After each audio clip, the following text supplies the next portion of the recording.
d'être avec nous cet après-midi. Nous sommes ensemble pour découvrir deux parcours de vie qui forcent l'admiration. Lim et Chancel. Bonjour à tous les deux. Bonjour.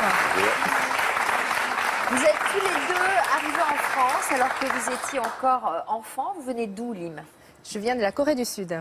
Et vous, Chancel? Je viens du Congo-Brazzaville. Alors, dites-nous ce que vous êtes devenus avant que nous revenions au passé et à votre histoire. Vous, Lim? Je suis pianiste concertiste. Pianiste concertiste de renommée internationale, hein, on vous demande partout dans le monde. Et vous, Chancel? Moi, je suis coach sportif international. Alors, Frédéric est avec nous pour commenter ces parcours et pour souligner les valeurs dans lesquelles tout le monde, vous, chez vous, vous pourrez peut-être vous reconnaître. Lim, on va découvrir dès à présent un petit montage réalisé par notre équipe avec des photos personnelles et qui résume les premières années de votre vie en Corée. On en parle après. D'accord. Lim naît en 1986 à Anyang, en Corée du Sud. À l'âge de 3 ans, elle se découvre une passion dévorante pour le piano. Très tôt, ses parents réalisent que Lim a un vrai don pour la musique. Elle continue son apprentissage dans son pays, mais rapidement elle sent que pour percer, elle doit poursuivre ses études à l'étranger. À 12 ans, elle part seule à Compiègne, en France, pour réaliser son rêve. Et vous allez nous raconter ça, hein, partir à 12 ans, seul, dans un autre pays, il faut quand même un sacré courage. Donc vous avez vécu en Corée jusqu'à l'âge de 12 ans. Oui.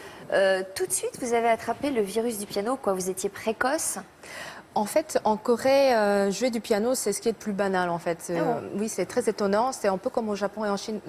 C'est-à-dire que le piano fait partie de notre éducation. Tous les enfants apprennent? Presque tous les enfants, même si on n'en fait pas un métier, en fait, c'est un... Le piano en particulier ou d'un instrument en général? Le piano en particulier, oui. C'est quelque chose qui est assez généralisé. Qui était musicien chez vous?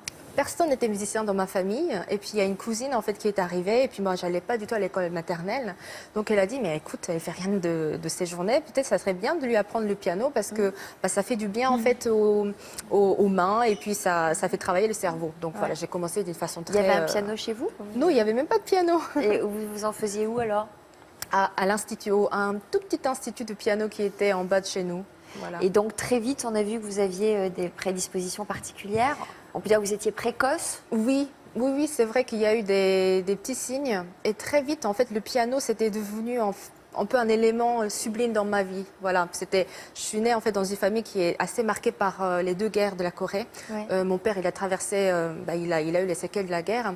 Donc c'est vrai que l'ambiance était assez sombre. Et puis le piano est entré dans ma vie. Quel genre de séquelles il a eu, votre père? Des séquelles psychologiques ou physiques?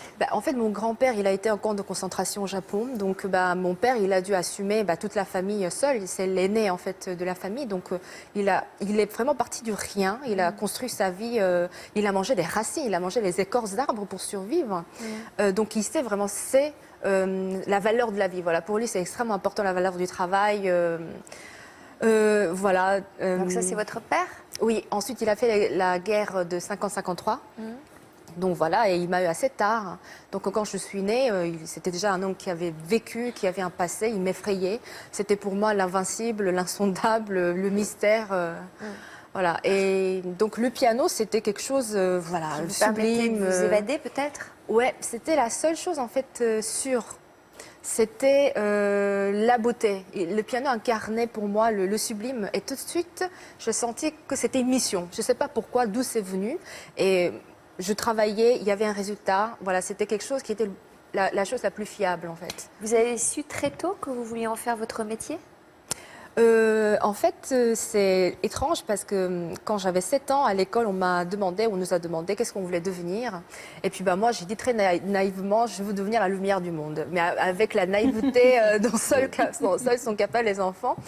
Et voilà, j'ai pas dit forcément un métier. Ensuite, voilà, devenir pianiste, ça faisait partie peut-être de ce plan-là, en fait. De la lumière du monde. Oui, c'est ce que je voulais faire.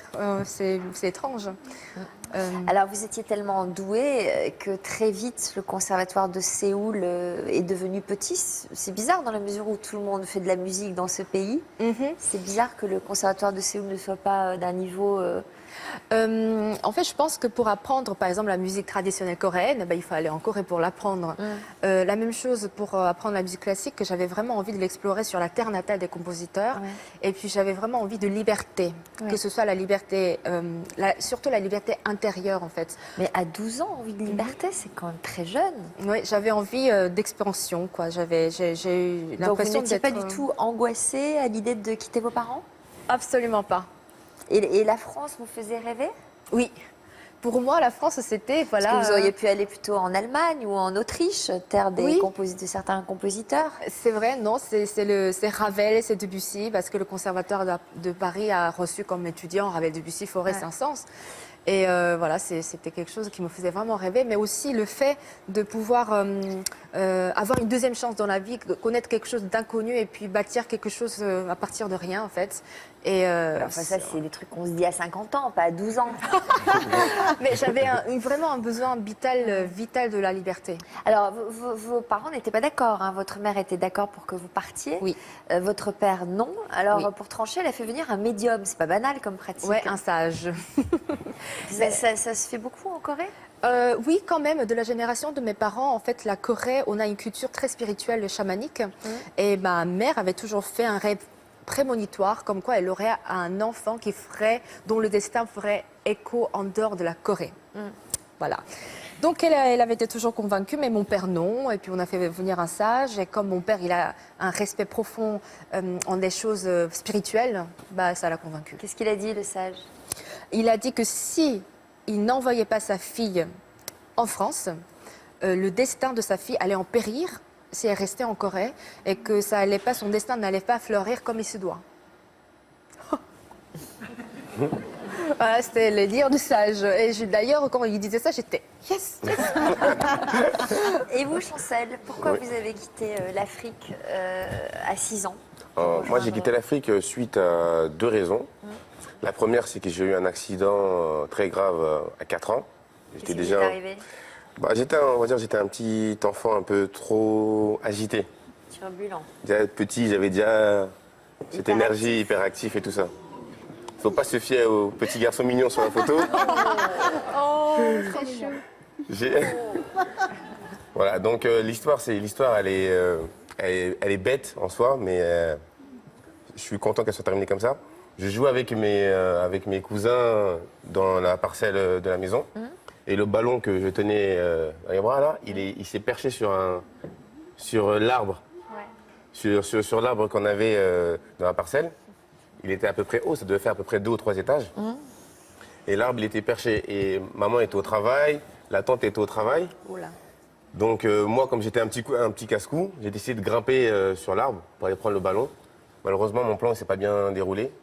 Je suis tombé et je me suis fracturé le bras, mais vraiment méchant. J'avais l'avant-bras, il était parti ici, le reste du coude, il était vraiment... Donc on n'était pas très optimiste sur... Pas très optimiste, le coma, opération, le plâtre pendant un long moment. Qu'est-ce qu'on vous a dit sur vos chances de récupérer? Les chances de récupérer étaient bonnes, mais que par contre, il y avait des fortes chances que ma mobilité du bras gauche soit réduite, voire à un handicap. Mais c'était sans compter sur la motivation infaillible de mon père qui refuse. Donc, votre père, il était déjà en France? Mon père était déjà en France pour poursuivre ses études, parce que mon père, vraiment, l'école pour lui, c'était vraiment sacré. Ouais. Il faisait des études de quoi? Mon père faisait des études de mathématiques supérieures et informatique. Oula. Oui, mon père, c'est l'école. Je le comprends parce qu'il a eu aussi un parcours très difficile. Malheureusement. Il n'a pas connu son père. Il a grandi avec son grand frère et il allait à l'école par choix parce que personne ne l'obligeait à l'école. C'est lui qui voulait y aller. Donc son grand frère a dit si tu veux aller à l'école, tu te débrouilles tout seul. Donc il ferait 4 km le matin. Est-ce que vous avez dit le pays, oui, le Congo, c'est ça? Oui, le Congo. Le Congo, ouais. Et au Congo, voilà, mon père, il a vite compris que si je restais au Congo par rapport à mon accident et par rapport à ce que lui, il attendait de moi, ça allait pas être... Qu'est-ce qu'il attendait de vous? Mon père, comme il a fait des grandes études, il attendait que je le surpasse, ou au moins que j'ai l'égal, comme tout père attend de son enfant. Donc, suite à mon accident, il ne voulait pas que je sois bloqué, parce qu'à cette époque, il n'y avait pas encore les infrastructures nécessaires pour permettre à un enfant, si j'avais mon handicap, de pouvoir m'épanouir. Ouais. Donc, il m'a ramené avec lui en France. Alors, et vous l'avez ramené avec vous sur notre plateau puisqu'il vous a accompagné aujourd'hui. Donc, on va l'accueillir. Il s'appelle Alain.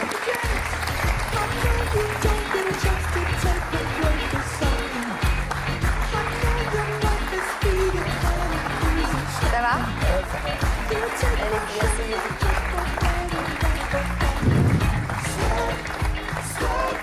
Alain, donc, alors, vous êtes mathématicien? Oui, j'ai fait des études de biologie, de gestion et d'informatique aussi. Et donc, vous êtes à Paris, toujours? Oui, je suis arrivé en France en 1975. Et là, je faisais déjà de la biologie et de la chimie. Et arrivé en France, donc, j'ai commencé les études d'informatique. D'accord. Quand vous avez appris que votre fils était blessé, tout de suite, vous vous êtes dit, je vais le faire venir en France pour qu'il soit mieux soigné? Oui, pour qu'il soit mieux soigné, mieux suivi. Parce que à 6 ans, il était à peine inscrit en CP. Et comme c'était une période difficile en ce moment-là au Congo, Ouais. il n'était presque pas scolarisé. Donc ça veut dire que vous avez rejoint votre père en France et là, vous avez vécu tous les deux. Oui. C'est lui qui s'est occupé de vous. Il y a mon père, il travaillait beaucoup, Ouais. donc il s'est beaucoup occupé de moi. Il y avait aussi mes grands frères qui venaient pour aider mon père, mais c'est vrai que la plupart du temps, c'est papa qui a beaucoup travaillé pour moi. Vous gardez quel souvenir de ce passage de l'Afrique à la Seine-Saint-Denis? Bah, En déjà, général, c'est un peu triste quand même, non? Il Oui, est couleur déjà, de l'Afrique, la liberté, le froid. le froid. Le froid en arrivant ici. Mais après, ce qui est bien, c'est comme j'étais tout content parce que ça faisait longtemps que je n'avais pas vu mon père. À vrai dire, mon père, c'était quasiment un inconnu pour moi. Et le fait, j'étais tout content, c'était tout nouveau, j'allais découvrir mon père. Vraiment, la seule chose qui m'a changé, c'est que je ne pouvais plus courir partout. Je ne pouvais plus grimper aux arbres. et donc voilà. Vous êtes fait des amis rapidement quand vous êtes arrivé en France? Oui, après, je m'en suis beaucoup fait. Ça, mon père, il pourra mieux vous expliquer que moi. Parce que c'est surtout lui qui m'en a présenté aussi. Et puis à l'âge de 10 ans, vous l'avez inscrit au karaté. Pourquoi? Oui, parce que j'étais dans une association de parents d'élèves et je voulais qu'il fasse un sport genre karaté. Et donc j'avais présenté le projet à mes collègues parents d'élèves.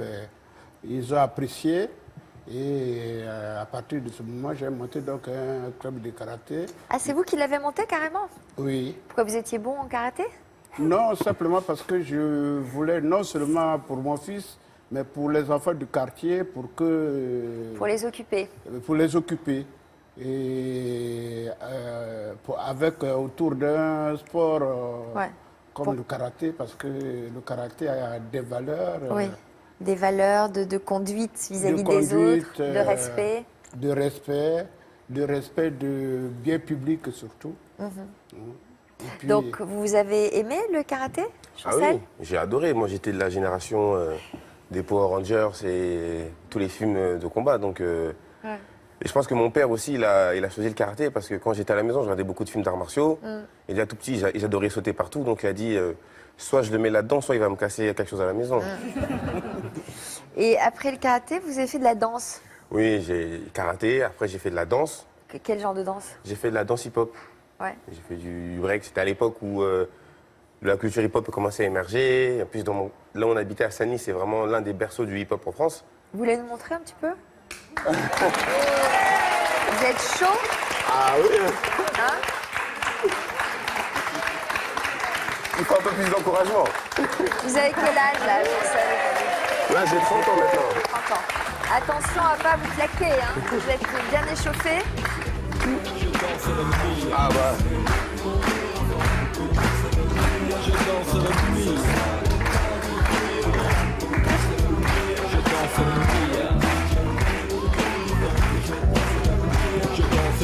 Jusqu'à ce que la soirée vacille. Est-ce que je peux revoir le ralenti là? Parce que ça a l'air facile comme ça me frigodingue ça. Et non? Ah ouais, ça c'est top. À l'intérieur, pour elle c'était moins rose.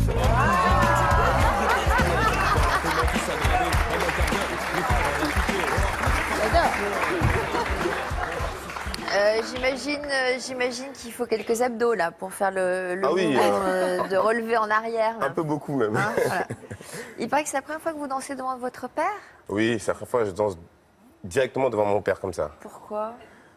Ah, bah, c'est un peu bizarre que je le dise ici. Je l'ai jamais dit en vrai, mais en fait, mon père, il m'impressionne beaucoup en fait. Il m'impressionne beaucoup et c'était. J'avais honte de danser devant lui quoi. Hein? Oui, j'avais honte. Je peux danser devant n'importe qui, mais devant mon père, ça me fait un peu peur. Mais pourquoi? Il n'y a pas de quoi avoir honte. Non, c'est pas la peur, c'est le respect quoi. C'est mon père. Malgré tout, j'ai une grande admiration pour mon père parce que.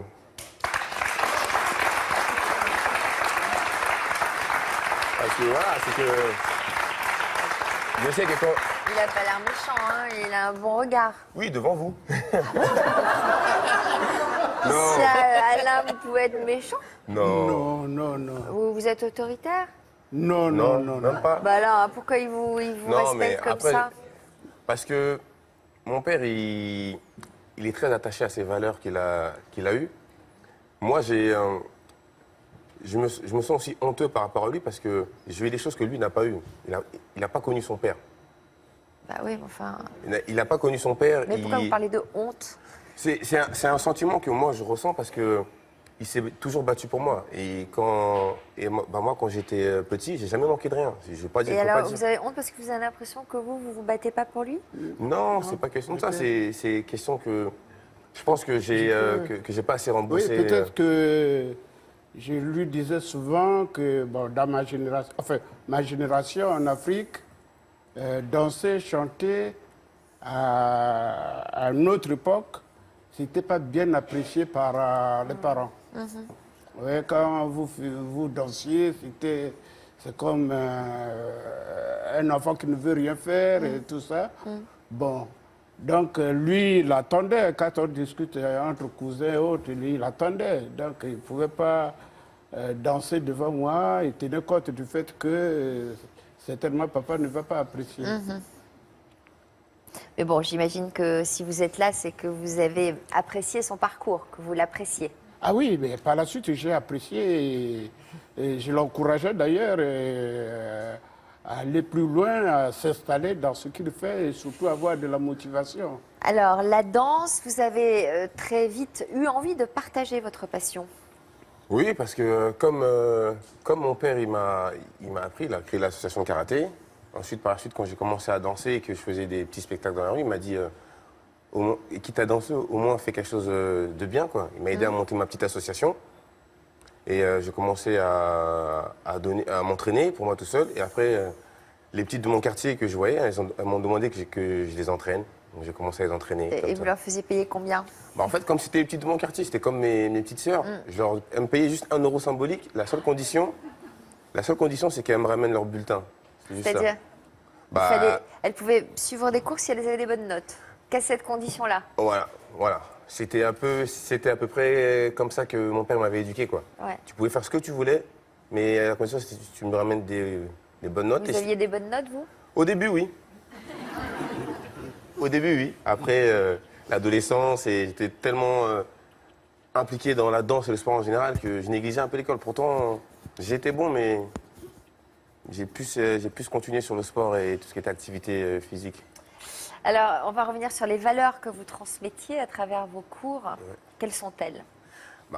Comme pour tout, c'est les mêmes valeurs que j'ai vues à la maison, que mon père m'a expliqué. Hein. C'était que je continue à dire d'ailleurs, le travail, la rigueur et la discipline.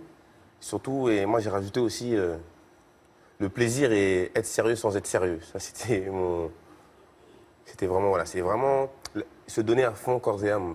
Quoi qu'il arrive, c'est ne rien lâcher, persévérer. Et si on le veut et qu'on se donne les moyens, c'est sûr qu'on y arrivera. C'est les valeurs que vous lui avez transmises? Ah oui. Même sérieux sans être sérieux? Oui, sérieux, surtout être motivé dans ce qu'on fait. Ouais. Frédéric? Déjà, je voudrais revenir sur ce rapport père-fils qui qui est très touchant parce qu'on sent votre admiration pour votre père, mais votre père, il est en admiration devant vous aussi. Donc, il faut que vous trouviez votre voie à vous et votre trace personnelle, parce que les valeurs que votre père vous a transmises, vous les portez, mais à votre manière. Donc, c'est important de vous autoriser à les manifester à la manière de Chancel, qui sera différente de celle de votre père. Et c'est important de trouver sa propre trace. Après, aussi, pour moi, c'était aussi vraiment un combat de tous les jours parce que mon père, il a laissé une empreinte vraiment indélébile dans la vie dionysienne, dans notre ville, parce qu'il était à la mairie, il était très très connu. Donc c'est vrai que moi, j'arrivais déjà avec un nom un peu connu. J'ai dû me faire mon propre prénom. Et voilà, j'ai toujours voulu me démarquer de mon père, mais il y avait toujours son ombre derrière moi qui veillait.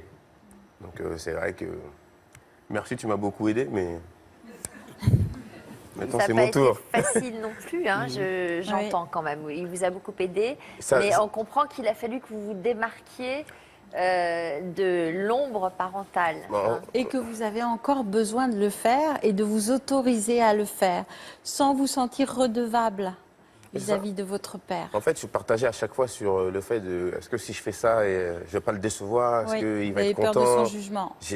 Voilà. C'est comme pour le spectacle que j'ai fait. Dans toutes Ouais. les choses que j'ai fait, il pouvait y avoir 3000, 10 000 personnes. La seule personne qui comptait, c'est si mon père il était là. Pour moi, le spectacle était réussi. Oh, c'est bon.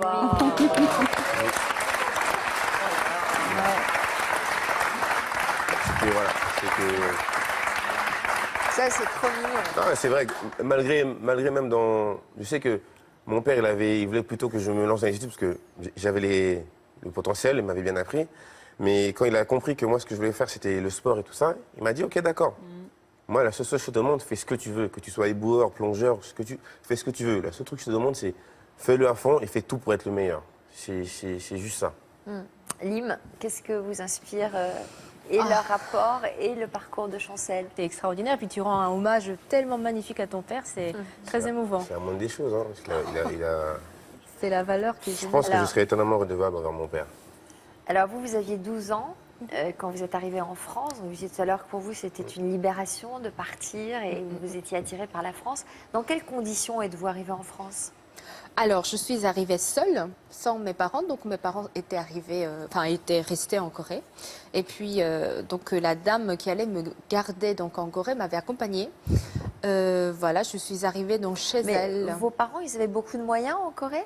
Non, pas beaucoup. C'était un milieu modeste? Non, c'était pas modeste, mais on vivait bien. Mon père avait bien réussi sa vie, donc Ouais. il est parti de rien. Mais non, il pouvait soutenir mes études en France, surtout que ça D'accord. coûte presque rien. En fait, en France, les conservatoires, c'est public. Hein. Et donc, voilà. Donc vous habitiez chez une dame Oui. Oui, oui. Et... pour laquelle qu'il payait. Sauf que c'est pas comme ça qu'elle Voilà. vous vendait l'affaire, quoi. Elle vous disait quoi? Alors au début, donc je ne comprends absolument rien. Les gens ont beau parler, je ne parlais pas un mot de français, Ouais. donc je ne savais pas du tout ce qui s'est passé.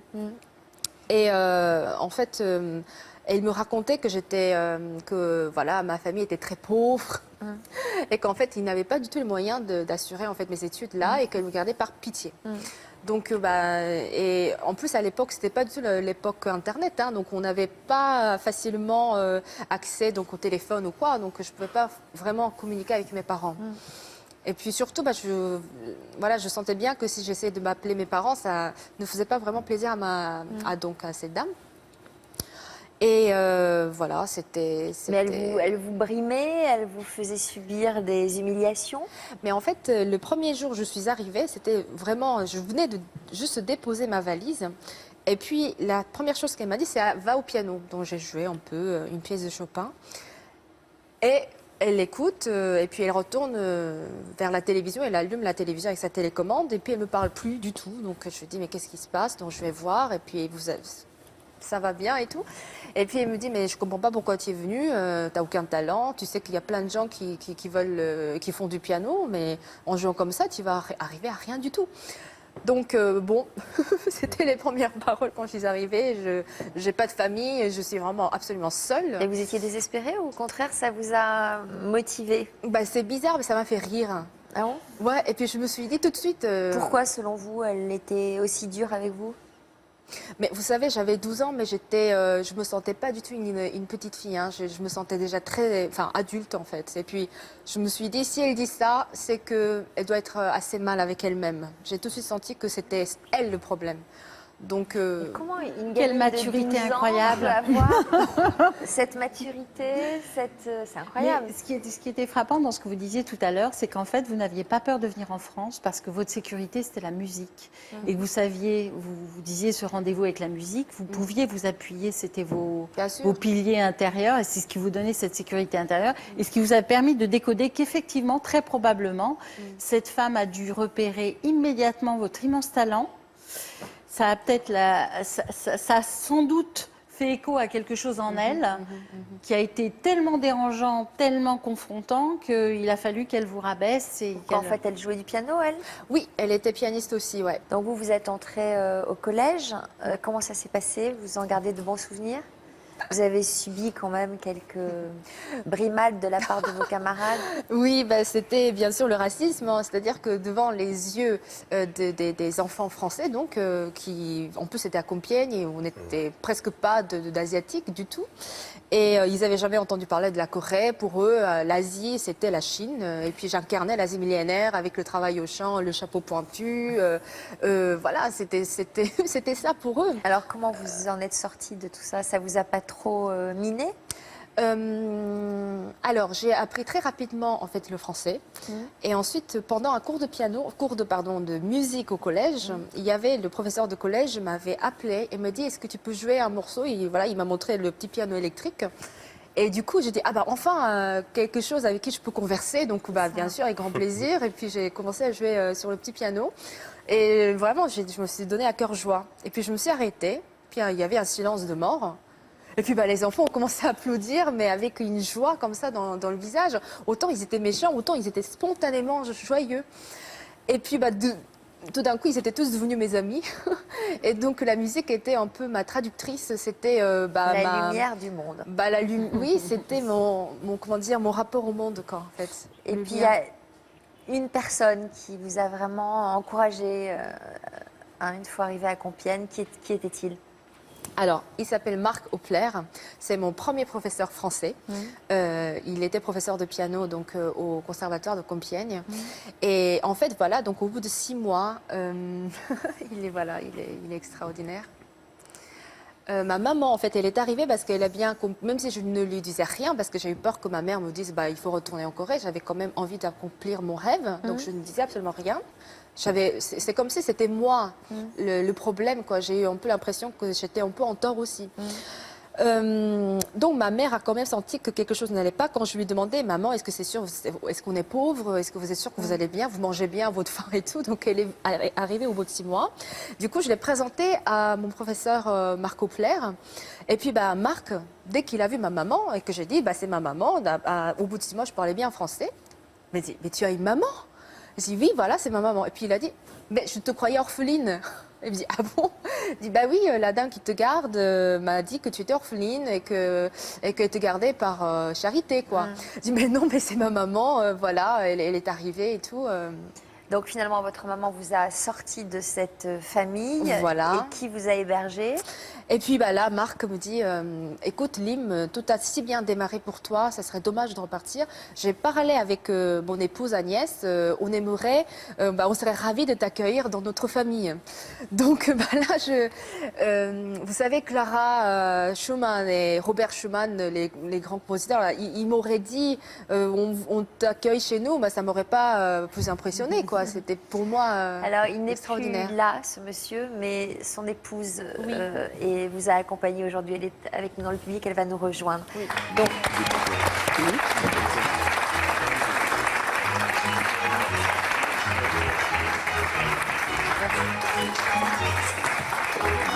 Agnès, qui est émue, j'imagine que l'on évoque le souvenir de votre mari. Émue et heureuse. Oui. Parce que grâce à Lim, mon mari, il est encore là. Ouais. Il continue son travail à travers ses belles mains. Il vous en avait parlé de son talent? Il vous avait Oh, parlé ben, d'elle? dès le premier cours, quand il est rentré le premier soir après avoir rencontré Lim, il m'a dit, écoute Agnès, il m'est arrivé quelque chose d'incroyable. Et donc, il m'a expliqué. Un prodige, quoi. Un prodige. Il me dit, je viens de voir arriver dans ma classe une petite Coréenne de 12 ans, ne parlant pas un mot de français. Et donc, Marc, par l'intermédiaire de cette dame dont elle parlait, lui a demandé de joue-moi quelque chose. Et elle lui a joué, je crois, une étude de Chopin. Oui. Hein, et c'était prodigieux, flamboyant. Et donc, du coup, Marc a décidé de... Elle était inscrite en 4e année, de petit niveau, et Marc l'a mise directement en supérieur. Ouais. Dernière année. Et encore, c'était pas Dernière pas de son année. niveau, j'imagine. Et donc, il lui a donné des cours pendant toute cette année-là, toute l'année scolaire.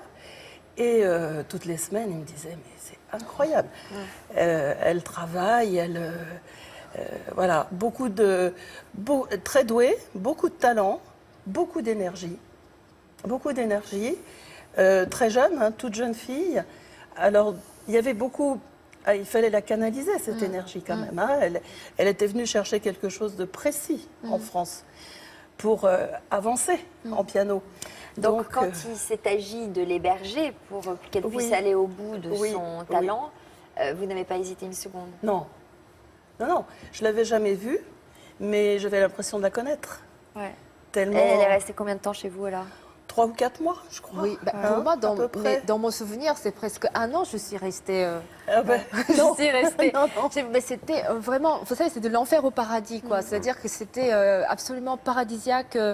Marc, c'était le pédagogue idéal. Il m'a vraiment ouvert tout un champ de liberté. Il m'a montré que la musique, c'est plaisir, c'est fantaisie. Il incarnait le personnage qui était dans la musique quand je jouais, par exemple, des œuvres de Schumann. Et il devenait un clown, il devenait un chevalier, enfin... Qu'est-ce qu'elle est belle, cette photo-là? Oui, oui. Elle est sublime, cette photo. Merci beaucoup. Alors, en février 2000, vous avez passé le concours d'examen final du Conservatoire de Compiègne. Oui. Vous avez obtenu quel résultat?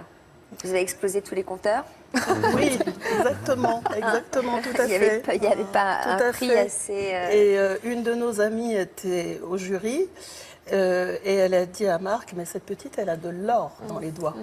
C'est pas vrai. Christine. Christine. Qu'est-ce que vous avez compris? Médaille d'or, hein, ça s'appelait la médaille. Ouais. Grâce à Marc. Ça a été quoi votre première réaction? La première réaction, c'était « Ah, il faut que je le dise à ma mère. Il faut que je le dise à mes parents. » Donc, voilà, j'ai foncé à la cabine téléphonique. Et puis, voilà, elle a crié de joie. Et c'est là qu'elle est venue, en fait, en France. Ce sont vos parents que nous voyons, là? Oui, c'est mes parents, oui. Vous aviez des enfants, vous? Oui, j'avais à l'époque 2 petits garçons qui avaient 9 ans et 6 ans. Et puis jamais Marc et Agnès m'a traité différemment de ses enfants. Et même au contraire, quand je me disputais un peu chamaillée avec les garçons, non, ils étaient de mon côté, quoi. Alors même que c'était pas parfois vrai, mais que c'était moi qui étais en tort, quoi. Donc ce Marc Frédéric, c'est un véritable mentor. C'est C'est ça. important d'avoir un mentor dans un parcours. C'est très important, même si de toute façon le talent de Lim est là. Donc il se serait épanoui de toute façon. Mais d'avoir eu cet homme dans votre vie, ça a permis que... C'est comme un écrin, en fait, qui vous a offert pour que vous puissiez déployer votre talent, vous épanouir et vivre votre musique dans une forme de liberté. Absolument, oui. Avec des renforcements positifs, avec un étayage qui permet de laisser éclore votre talent et de favoriser ça. Donc c'est très important. Sans lui, j'aurais dû retourner en Corée. C'était l'encouragement constant, l'amour que j'ai reçu de toi, mais c'est... Vous avez gardé des contacts toutes les deux? Oui, toujours. Vous allez la voir en concert? Oui, ça m'est arrivé quand tu jouais à Paris. Quand tu viens, tu joues à Paris.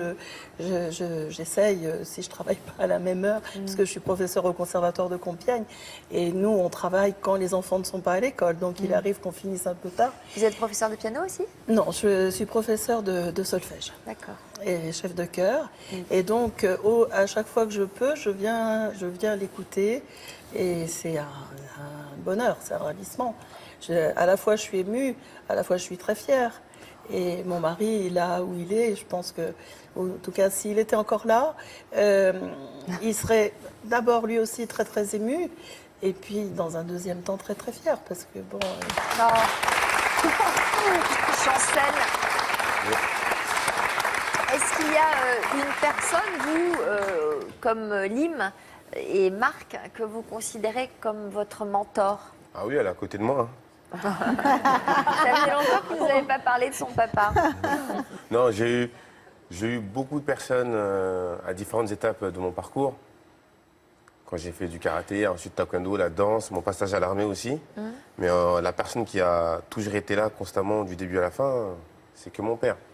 Alors, vous aviez 18 ans au moment des émeutes de 2005 Ouais. et vous nous aviez confié qu'à ce moment-là, c'est vous qui avez joué le rôle de mentor auprès des autres jeunes.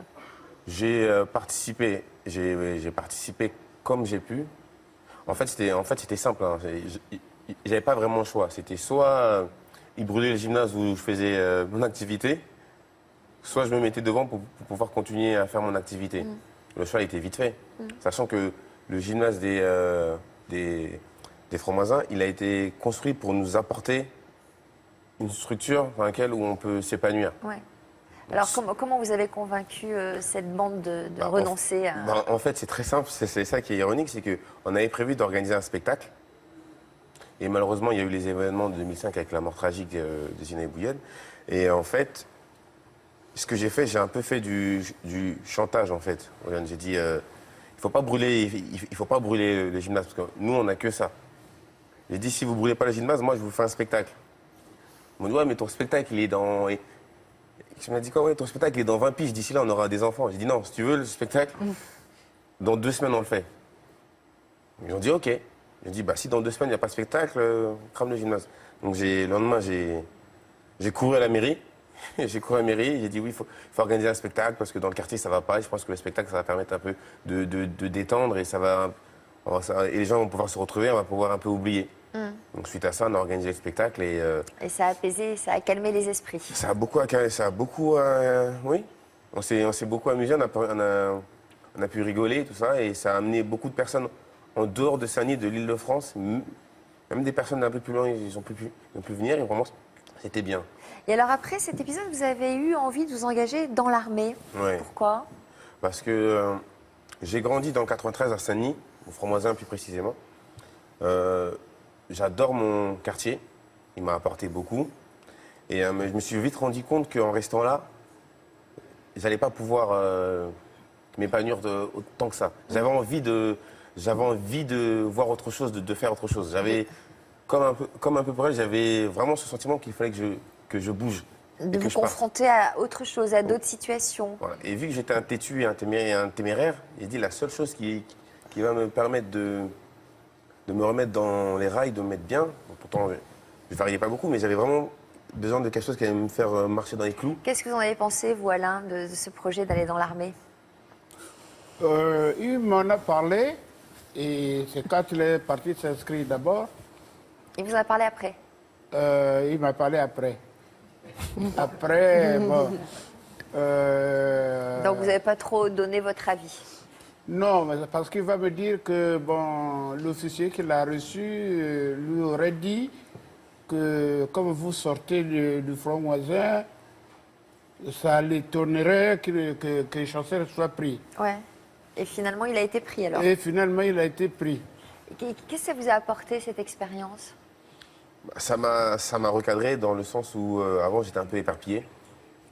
Ça m'a donné une ligne de conduite, une rigueur, une discipline qui me sert beaucoup aujourd'hui dans mon activité de coach sportif.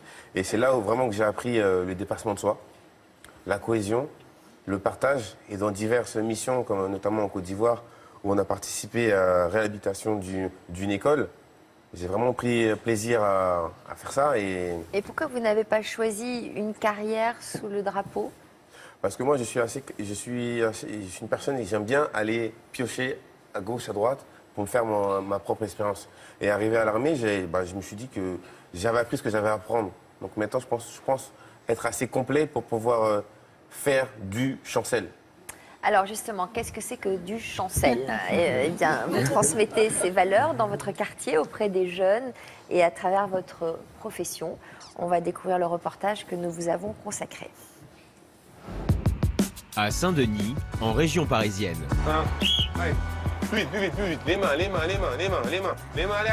Bon. Plusieurs fois par mois, Chancel entraîne Aïssatou et Assita, deux jeunes femmes qui se préparent à rejoindre l'équipe de football féminine du Mali. Allez, c'est parti.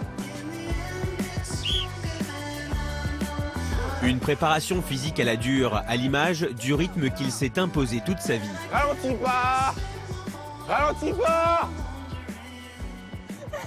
Soit tu veux quelque chose, tu t'en donnes les moyens, tu t'entraînes, tu fais le sacrifice pour, ou soit tu abandonnes au moindre obstacle. Donc dans le sport, ça révèle la nature et le caractère d'une personne. On doit faire mieux. On doit sans cesse vouloir faire mieux, performer et s'améliorer. Encore. C'est ça, allez. Encore. Allez. Il nous a poussé, parce qu'il veut nous voir réussir. Donc pour ça, il fait tout pour nous. Et nous, au retour aussi, on doit tout donner pour réussir.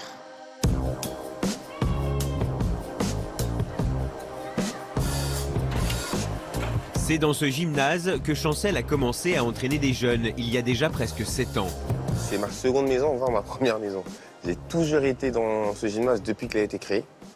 Dans mon éducation et aussi par rapport à mon quartier, j'ai vu beaucoup de grands qui avaient appris, qui nous ont transmis. Donc à mon tour, je transmets. C'est un peu comme si on faisait un passage de témoin, un passage de relais. Chancel a prévu de partir plusieurs semaines pour un voyage humanitaire en Afrique. Mais en son absence, la relève sera assurée par Hakim, un jeune homme qu'il forme et qu'il considère désormais comme son bras droit. Tout le monde sur la ligne blanche. Il faut bien regarder qu'ils fassent bien les mouvements. Tu vois, c'est des jeunes, ils ont trop d'énergie. Il ne faut pas qu'ils se dépensent pour n'importe quoi. Je trouve qu'il s'investit vraiment dans son travail.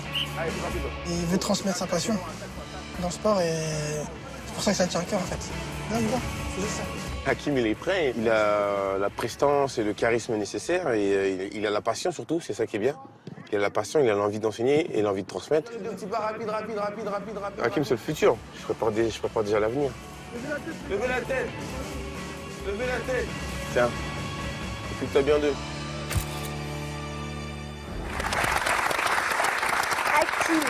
Hakim, c'est le futur. Merci de nous avoir rejoints. On vient de vous découvrir dans ce reportage. Pourquoi vous êtes tourné vers Chancel? En fait, je l'ai rencontré, comme il a dit, au taekwondo. Je l'ai vu déjà, il est arrivé sans ceinture pendant l'entraînement. Et en fait, on s'est entraîné ensemble durant la saison, fin de saison.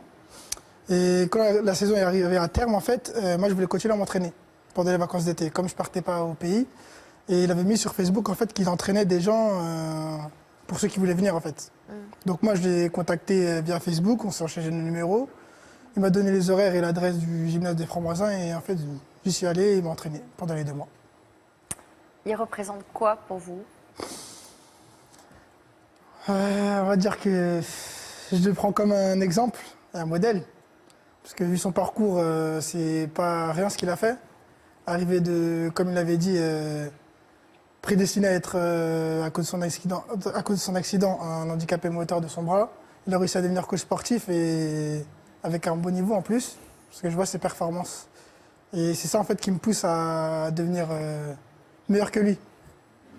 C'est-à-dire, vous voulez faire quoi? C'est ça.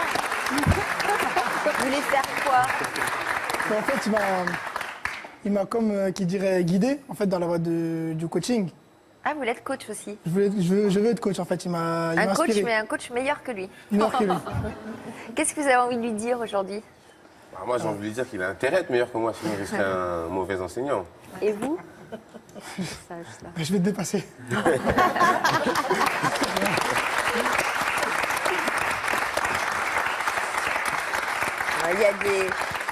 Il y a des enseignants qui n'aiment pas que l'élève dépasse le maître. Oui, mais mon père a toujours voulu que je sois meilleur que lui. Donc Ouais. c'est normal que j'attends que Hakim il soit meilleur que moi. Parce que moi, tôt ou tard, mon père il va partir. Il va me laisser son héritage que moi je vais transmettre. Qui à chaque fois c'est ça. Il faut s'améliorer à chaque fois.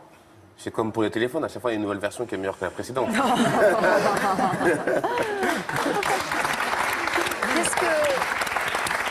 Qu'est-ce que vous avez envie de dire à ces jeunes aujourd'hui? J'ai envie de dire à ces jeunes que il faut pas s'empêcher de rêver. Parce que les rêves peuvent devenir une réalité à condition qu'on travaille dur, qu'on soit rigoureux. Et On s'en donne les moyens. On s'en donne les moyens. Lim en est la preuve. Je ne parle pas pour moi, parce que moi je pense que ce que j'ai fait, tout le monde peut le faire. Mais je suis plus impressionné en voyant le parcours de Lim qu'en voyant mon propre parcours. On va dire que- L'humilité, ça c'est être très humble ça. Oh, mais- Moi je suis très impressionnée aussi donc. Moi, en fait, le truc, c'est que j'avais pas le choix. Et moi, dans mon cas, j'avais pas le choix. C'était soit je faisais quelque chose, ou soit je faisais rien. Et c'est impensable pour moi de ne rien faire. Sachant que mon père, il s'est battu pour moi, que je viens d'un quartier difficile. C'est bon, on n'a plus le temps de pleurer. Donc il faut se battre, il faut avancer. Et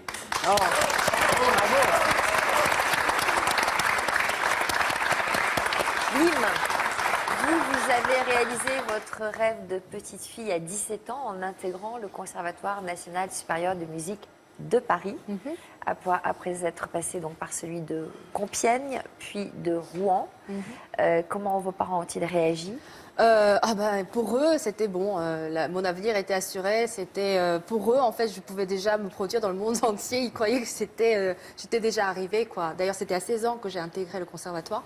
Mais bon, la réalité était bien loin parce que déjà, pour exister avec un piano à Paris, c'était impossible. Ils vous ont offert un piano, je crois. Oui, ils m'ont offert un piano. Ils rentraient dans votre appartement? Mais pas du tout. Pas du tout. Le piano était plus grand que votre appartement? Bah oui, bien sûr. Alors, comment vous vous êtes organisé?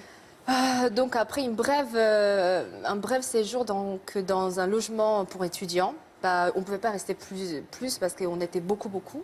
Donc je cherchais dans le Paris même pour trouver un appartement pour loger avec mon piano. Mais évidemment, dès que je prononçais le mot piano, tous les propriétaires raccrochaient le téléphone.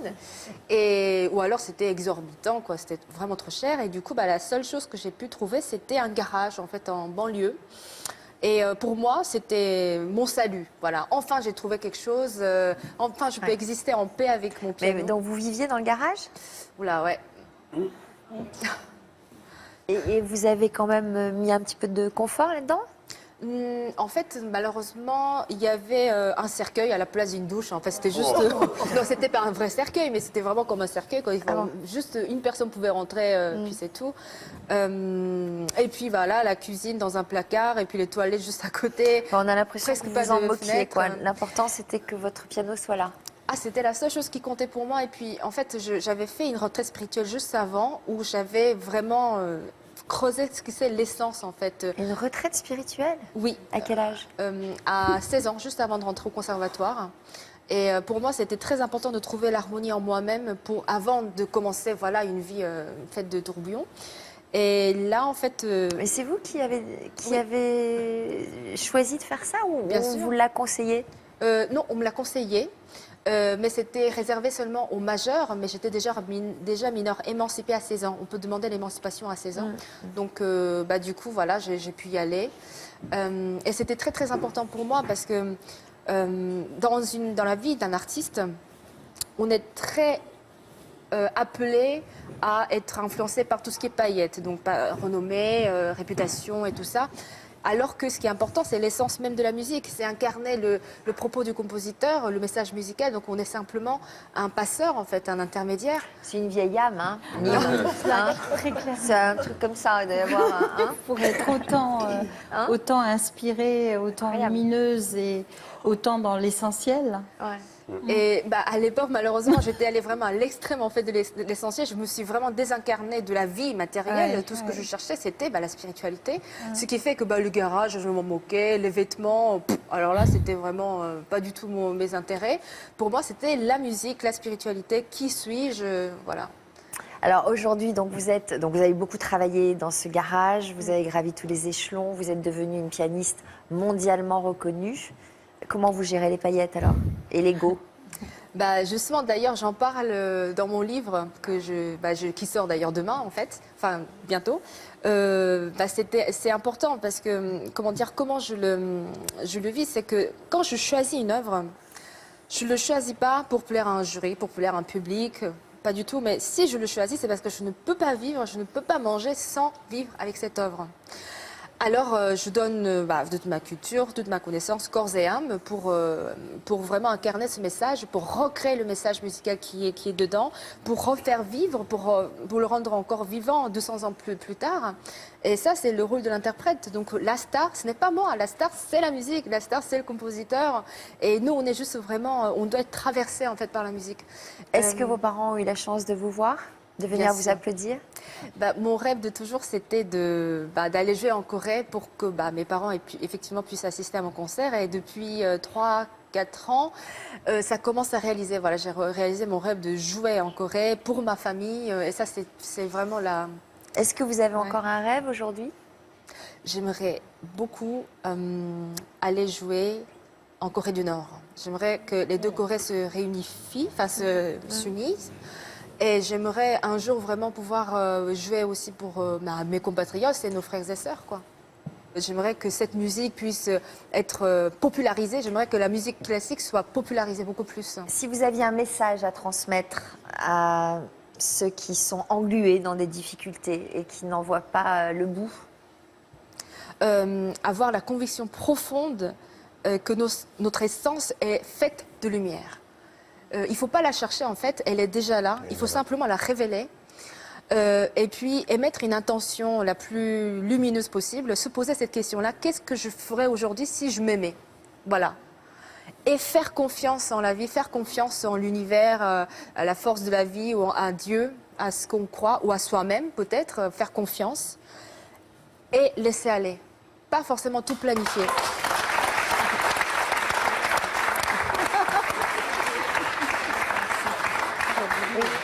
Agnès? Oui, en écoutant Lim, il me revient un souvenir quand elle vivait chez nous et que on avait beaucoup de discussions toutes les deux, ou bien tous les trois avec mon mari. Et quand on parlait d'elle avec Marc, nous deux, plusieurs fois on s'est dit, Lim, c'est un vrai soleil. Oh, et le soleil, vrai. oui, et le soleil était donc déjà là. Chez nous, quand elle avait 12 ans. Mais c'est plus qu'un soleil. C'est vous qui étiez mon soleil.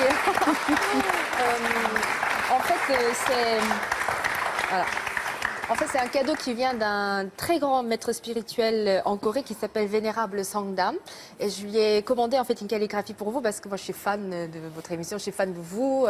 Puis j'avais vraiment envie de vous offrir cette calligraphie. Voilà.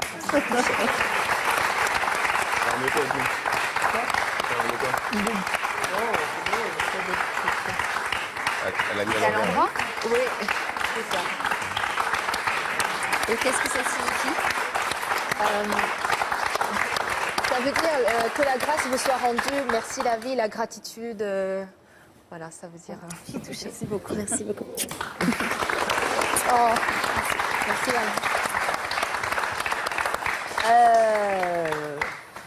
Et ben voilà, il y a des moments dans cette émission, voilà, qui sont. C'est quand on dit que c'est au-delà d'une émission de télé, c'est voilà, c'est ça, la force des rencontres et tout ce qu'on peut en garder, hein, de parfois lumineux, parfois douloureux, mais en tout cas, c'est bravo. Un petit mot de Chancel peut-être? Vous m'avez apporté un cadeau, Chancel, non? Mais il a fait tout à l'heure. Je peux vous refaire le relevé si vous voulez. On va terminer là-dessus, d'accord? Okay. Le relevé à l'envers. Le relevé à l'envers? Le relevé à l'envers. Merci beaucoup. Ça porte un nom d'ailleurs, le relevé à l'envers? Le relevé Matrix. Et le moonwalk, vous savez le faire? Oui, le moonwalk, je sais le faire, mais je préfère laisser le propriétaire, il le fait mieux que moi. Ouais. Alors, donc le relevé à l'envers, ce serait bien que vous mettiez face à la caméra pour vous relever comme ça. Vous voyez? Voilà, face à la caméra. D'accord. Allez, un petit coup de musique. Merci, c'est un joli cadeau. Hein. Merci. Bon.